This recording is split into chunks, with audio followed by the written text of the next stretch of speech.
જય શ્રી કૃષ્ણ મિત્રો। આજે શ્રાવણ વદ દ્વાદશી એટલે ભગવાન શ્રી કૃષ્ણની છઠ્ઠીનો દિવસ। શ્રાવણ વદ અષ્ટમીની રાત્રે ભગવાનનો જન્મ થયો હતો। તેમના જન્મના છઠ્ઠા દિવસે ભગવાન શ્રી કૃષ્ણના બાળ સ્વરૂપની પૂજા કરી તેમની છઠ્ઠી કરાય છે। આપણે જે રીતે બાળકની છઠ્ઠી કરીએ છીએ તેવી જ રીતે ઠાકોરજીની પણ છઠ્ઠી મનાવાય છે। જે ઘરમાં ઠાકોરજી બિરાજમાન છે તે આપણા ઘરના સભ્ય છે, તે બાળ સ્વરૂપ છે, ઘરના માલિક છે। જેમ આપણે આપણા બાળકનું ધ્યાન રાખીએ છીએ તેવી જ રીતે ઠાકોરજી પણ આપણા પ્રત્યે સ્નેહ ભાવ રાખે છે। ભગવાનના જન્મ પછીનો તહેવાર એટલે ભગવાનની છઠ્ઠીનો તહેવાર। આ તહેવાર પણ ખૂબ જ ધામધૂમથી ઉજવવો જોઈએ। આ દિવસથી ભગવાનને ફરિયાદ કરી શકાય છે, ભગવાનને આપણી દરેક ઈચ્છાઓ પ્રગટ કરી શકાય છે। આ દિવસે ભગવાનનું નામ રાખી એ નામથી ભગવાનને નિત્ય આપણે બોલાવી શકીએ છીએ।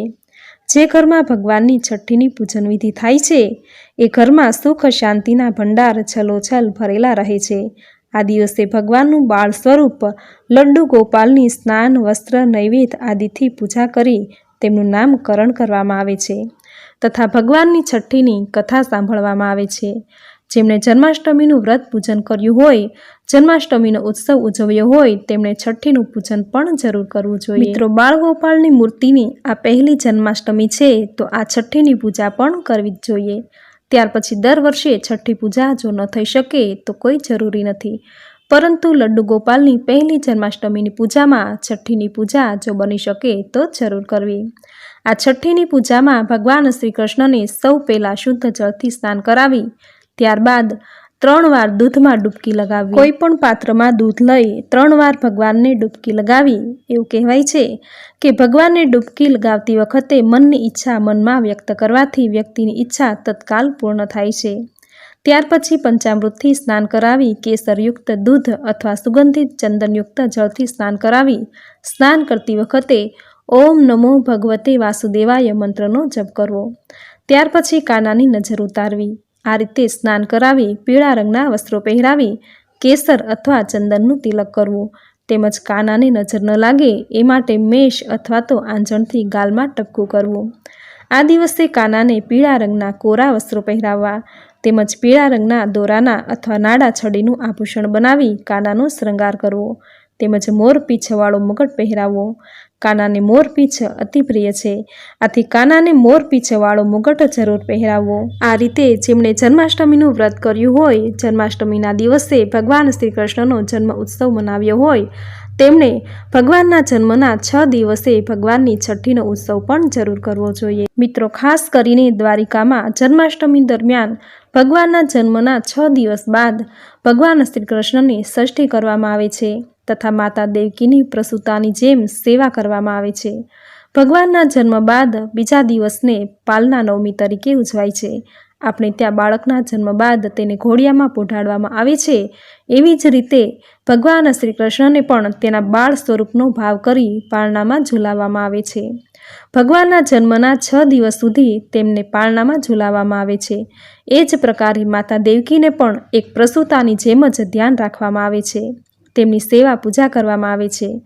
પ્રસૂતાને જે પ્રમાણે ઔષધિયુક્ત વ્યંજન આપવામાં આવે છે એ જ ભાવ સાથે માતા દેવકીને રાબ, બાજરાનો રોટલો, રીંગણાનું શાક તેમજ સુવા, અજમા, મરીના ભૂક્કા વગેરે ઔષધો સહિત મિશ્રિત ગોળયુક્ત લાડવા પણ ધરાવવામાં આવે છે તથા પહેલાંના જમાનામાં જે રીતે પ્રસૂતા મહિલાને શેક કરવામાં આવતો એ જ રીતે છાણાનું તાપણું કરી શેક કરવામાં આવે છે। ભગવાનના જન્મના 6 દિવસ બાદ ભગવાનની ષષ્ઠી કરવામાં આવે છે। સાંજના સમયે ભગવાનનો છઠ્ઠી ઉત્સવ ઉજવવામાં આવે છે। આપણે ત્યાં માન્યતા છે કે બાળકના જન્મના 6ઠ્ઠા દિવસે વિધાતા દેવી બાળકનું ભવિષ્ય વિધિ વિધાન લખવા આવે છે। આ વિધાતા દેવીનું ષષ્ઠી માતા તરીકે જગત મંદિર દ્વારિકામાં સંધ્યા સમયે પૂજન કરવામાં આવે છે। આ રીતે જગત મંદિર દ્વારિકામાં ભગવાનની છઠ્ઠીનો ઉત્સવ ધામધૂમથી ઉજવાય છે। મિત્રો, ભગવાન શ્રી કૃષ્ણ તો સ્વયં સર્વના ભાગ્ય વિધાતા છે, પરંતુ એક લીલા સહજ ભાવથી ભગવાનના ભાગ્ય વિધાતા ષષ્ઠી દેવી લખશે એવા ભાવથી ભગવાનની છઠ્ઠીનો ઉત્સવ ભારે ધામધૂમથી મંદિરમાં ઉજવાય છે। એ જ રીતે આપણે પણ ઉજવવો જોઈએ। આ રીતે ભગવાનની ષષ્ઠી ઉજવી કાનાને સ્નાન કરાવી પારણામાં પોઢાડી દેવા. કાનાને પારણામાં પોઢાડી સુંદર મજાનું હાલરડું ગાવું. તમને જે હાલરડું આવડતું હોય એ હાલરડું ગાવું, અથવા આપણા બાળકોને સુવડાવતી વખતે જે હાલરડું આપણે ગાતા હોઈએ એ પણ ગાઈ શકાય. ત્યારબાદ કાનાને ધૂપ દીપ આરતી કરી સુગંધિત પુષ્પો ચડાવી નૈવેદ્ય અર્પણ કરવું. નૈવેદ્યમાં દૂધ, દહીં, માખણ, મિશ્રી, સુખડી વગેરેનો પ્રસાદ તુલસી દળ મૂકી ધરાવો. ત્યાર પછી બાલ ગોપાલનું નામકરણ કરાય છે, જેમ કે બાલકૃષ્ણ, ઘનશ્યામ, લડ્ડુ ગોપાલ, લાલો, કાનો, મોહન, મુરારી વગેરે. પોતાની ઈચ્છા મુજબ નામ રાખી નામકરણ કરાય છે. આ રીતે ભગવાનના બાળ સ્વરૂપની પૂજા કરી નામ રાખી નિત્ય આ નામથી જ ભગવાનને બોલાવવા. ત્યારબાદ ઘરની તિજોરીની ચાવી ઠાકોરજીને અર્પણ કરીને પ્રાર્થના કરવી કે હે પ્રભુ, તમે જ આ ઘરના માલિક છો. તમારો પ્રેમ અને કૃપા હંમેશા આ ઘરમાં રહે. આ ઘર અને પરિવારની સંભાળ રાખતા મને નથી આવડતું. આ ઘર પરિવારની સંભાળ તમારે જ રાખવાની છે. આમ પ્રાર્થના કરવી અને ભગવાન શ્રી કૃષ્ણની છઠ્ઠીની કથા સાંભળવી. ભગવાનની છઠ્ઠીની વિધિ પૂર્ણ કરવી. મિત્રો, જેટલું મહાત્મ્ય ભગવાનના જન્મ ઉત્સવનું છે એટલું જ મહાત્મ્ય ભગવાનની છઠ્ઠીની પૂજાનું છે. જે ઘરમાં ભગવાનનો જન્મ ઉત્સવ, તેમની છઠ્ઠીનો ઉત્સવ ઉજવાય છે, તેમની પૂજા થાય છે, તે ઘરમાં સુખ, શાંતિ અને સમૃદ્ધિના ભંડાર છલોછલ ભરેલા રહે છે. તો મિત્રો, આ હતી ઠાકોરજીના છઠ્ઠીની વિધિ અને મહાત્મ્ય. હવે સાંભળશું ભગવાનની છઠ્ઠીની કથા અને સુંદર મજાનું કાનાનું હાલરડું, જે સાંભળવું તમને જરૂર ગમશે. બોલો ભગવાન શ્રી હરિ વિષ્ણુની જય. શુકદેવજી કહે, હે પરીક્ષિત, આ તારો 5મો દિવસ છે. ગોકુળમાં ઠાકોરજીના પ્રાદુર્ભાવમાં ગોકુળ ગામ આખું ગાંડું થયું છે. લાખો ગાયોના માલિક, અઢળક સંપત્તિ છતાં નંદરાયને ઘેરે આજ દિન સુધી શેર માટીની ખોટ હતી. ભગવાન બાળકૃષ્ણના જન્મથી નંદરાય યશોદાના આનંદની સીમા ન રહી. માતા યશોદા પાસે એક દિવસ સર્પધારી બાવો આવ્યો. યશોદા માતાને કહે, હે માતા, મારે તમારા લાલાના દર્શન કરવા છે. યશોદા માતા મનોમન વિચારવા લાગ્યા કે આ બાવાને જોઈ મારો લાલો તો ડરી જશે. આથી નંદરાયને કહ્યું, બાળ જન્મ ઉત્સવ મનાવવા ઋષિ આવ્યા છે, એમને દક્ષિણા આપી દો.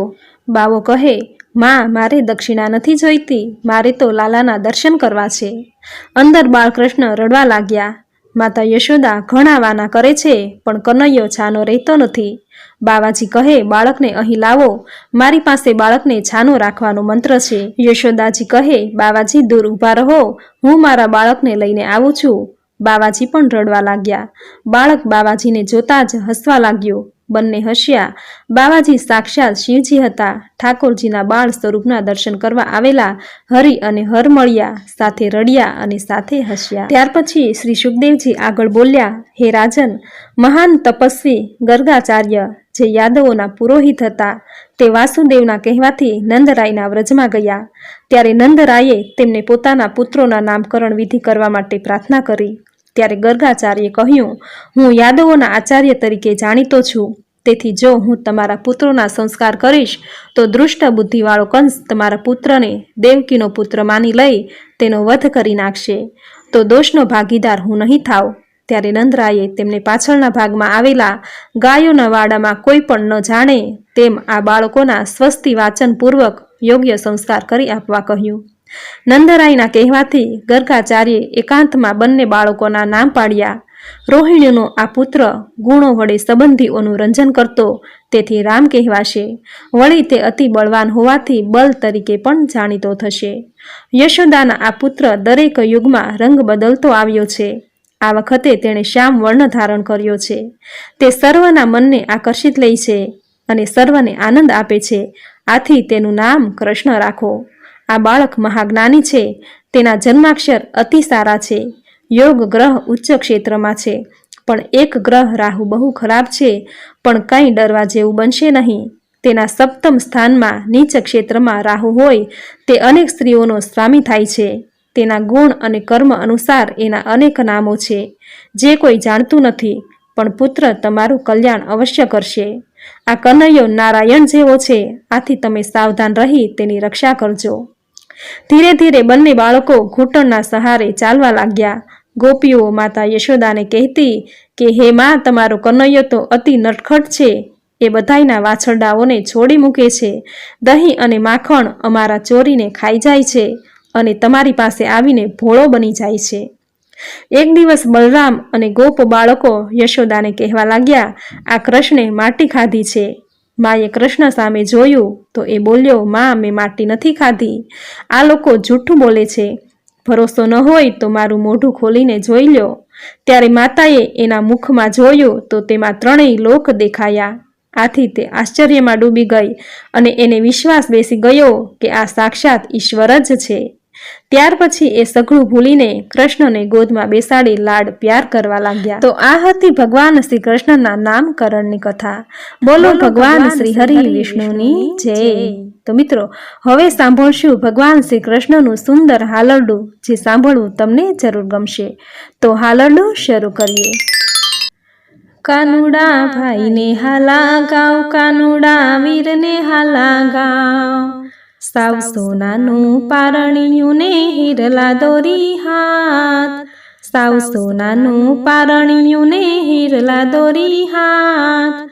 માતા જશોદા કાન ઝુલાવે, નંદ બાવા હર ખાઈ. કાનુડા ભાઈને હાલા ગાવ, કાનુડા વીરને હાલા ગાવ. વનમાં બોલે સાવજને દીપડા, ઘરમાં બોલે સૌ. વનમાં બોલે સાવજને દીપડા, ઘરમાં બોલે સૌ. મારા કાનાને પારણે બોલે મેના પોપટને મોર. કાનુડા ભાઈને હાલા ગાવ, કાનુડા વીરને હાલા ગાવ. મોટે ઘેરથી ફઈબા આવ્યા, વાતો કરે બહુ. મોટે ઘેરથી ફઈબા આવ્યા, વાતો કરે બહુ. આંગલું ટોપલું કાંઈ નો લાવ્યા, પાંભડીમાંથી જાય. કાનુડા ભાઈને હાલા ગાવ, કાનુડા વીરને હાલા ગાવ. ઓળી ચોળી પીપળ પાન ફઈબા ગાતા જાય. ઓળી ચોળી પીપળ પાન ફઈબા ગાતા જાય. કાનજી રે એવું નામ પાડી, સાડી પહેરતા જાય. કાનુડા ભાઈને હાલા ગાવ, કાનુડા વીરને હાલા ગાવ. મારા કાનાને જાજા દાદા, જાજા કાકાને ફોઈ. મારા કાનાને જાજા મામા, જાજા મામીને માસી. મારા કાનાને નજર નો લાગે, હાથમાં મીઠું રાઈ. કાનુડા ભાઈને હાલા ગાવ, કાનુડા વીરને હાલા ગાવ. સંજવારી તો રેણ પડીને કામ નો કરે કોઈ. સંજવારી તો રેણ પડીને કામ નો કરે કોઈ. ઘડીક કાના જપી જાતો, જમના પાણી જાવ. કાનુડા ભાઈને હાલા ગાવ, કાનુડા વીરને હાલા ગાવ. ગાયો હજી દોઈ નથી ને દૂધડા ક્યાંથી દઉં. ગાયો હજી દોઈ નથી ને દૂધડા ક્યાંથી દઉં. ઘડીક કાના જપી જાતો, ગાવડી દોઈ લઉં. કાનુડા ભાઈને હાલા ગાવ, કાનુડા વીરને હાલા ગાવ. છાશ હજી ફેરી નથી ને માખણ ક્યાંથી દઉં. છાશ હજી ફેરી નથી ને માખણ ક્યાંથી દઉં. ઘડીક કાના રમી આવો તો છાશ ફેરી લઉં. કાનુડા ભાઈને હાલા ગાવ, કાનુડા વીરને હાલા ગાવ. સારા ઘર જોઈ સગાઈ કરશું, રૂડી લાવશું વહુ. સારા ઘર જોઈ સગાઈ કરશું, રૂડી લાવશું વહુ. આપણે બધાય જાનમાં જાશું, કરશું લીલા લેર. કાનુડા ભાઈને હાલા ગાવ, કાનુડા વીરને હાલા ગાવ. સુરત શેરની સાડી મંગાવશું, રૂપિયા દેશું બહુ. સુરત શેરની સાડી મંગાવશું, રૂપિયા દેશું બહુ. જાડી એવી જાન જોડશું, જાનમાં જાશું સૌ. કાનુડા ભાઈને હાલા ગાવ, કાનુડા વીરને હાલા ગાવ. સાડી પહેરીને રસોઈ કરશે કાના તારી વહુ. સાડી પહેરીને રસોઈ કરશે કાના તારી વહુ. આપણે બધાય જમવા બેસું, પીરશે તારી વહુ. કાનુડા ભાઈને હાલા ગાવ, કાનુડા વીરને હાલા ગાવ. માખણ જેવી પૂરી બનાવશે કાના તારી વહુ. માખણ જેવી પૂરી બનાવશે કાના તારી વહુ, ભેગા બેસીને ભોજન કરશું પીરશે તારી વહુ, કાનુડા ભાઈને હાલા ગાવ, કાનુડા વીરને હાલા ગાવ, વાંકે અંગૂઠે ગાવડી દોવે કાના તારી વહુ, વાંકે અંગૂઠે ગાવડી દોવે કાના તારી વહુ, દૂધડિયાની શેર ફૂટે ત્યાં બોખરા ભરાઈ જાય, કાનુડા ભાઈને હાલા ગાવ, કાનુડા વીરને હાલા ગાવ, મારા કાનાનું હાલરડું છે હેત ભરીને ગાય, મારા કાનાનું હાલરડું છે હેત ભરીને ગાય, ગાય અને ગવડાવે એનો વૈકુંઠમાં વાસ થાય, કાનુડા ભાઈને હાલા ગાવ, કાનુડા વીરને હાલા ગાવ. તો મિત્રો, ખૂબ જ સુંદર કાનાની છઠ્ઠીની વિધિ અને નામકરણની કથા સાથે સુંદર મજાનું કાનાનું હાલરડું તમે સાંભળ્યું, જે સાંભળવું તમને જરૂર ગમ્યું હશે. મિત્રો, ભગવાન શ્રી કૃષ્ણ જગતના પાલનહાર છે.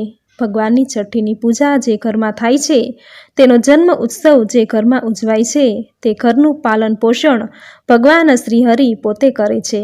એવું કહેવાય છે કે ભગવાનની છઠ્ઠીની પૂજા કરી આ દિવસે બધી જ ફરિયાદ ભગવાનને કરી શકાય છે, બધી જ મનોકામના ભગવાનને દર્શાવી શકાય છે.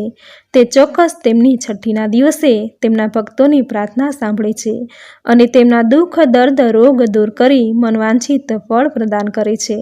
તેમના જીવનમાં સુખ શાંતિના ભંડાર છલોછલ ભરેલા રહે છે. આટલું મહાત્મ્ય છે ભગવાનના જન્મ ઉત્સવનું અને તેમની છઠ્ઠીની પૂજાનું, જેમની સુંદર કથા અને સુંદર હાલરડું સાંભળવું તમને આ વિડીયોમાં જરૂર ગમ્યું હશે. તો વિડીયોને લાઇક કરી કોમેન્ટમાં જય શ્રી કૃષ્ણ, જય બાલ ગોપાલ, જય કૃષ્ણ કનૈયા લખી ચેનલ પર નવા છો તો ચેનલ સબસ્ક્રાઈબ કરી બાજુમાં બેલ આઇકન પ્રેસ કરી દેજો. તો મળતા રહીશું આવી જ નવી ધાર્મિક માહિતી, નવી ધાર્મિક કથા સાથે. ત્યાં સુધી આપ સૌને મારા જય શ્રી કૃષ્ણ.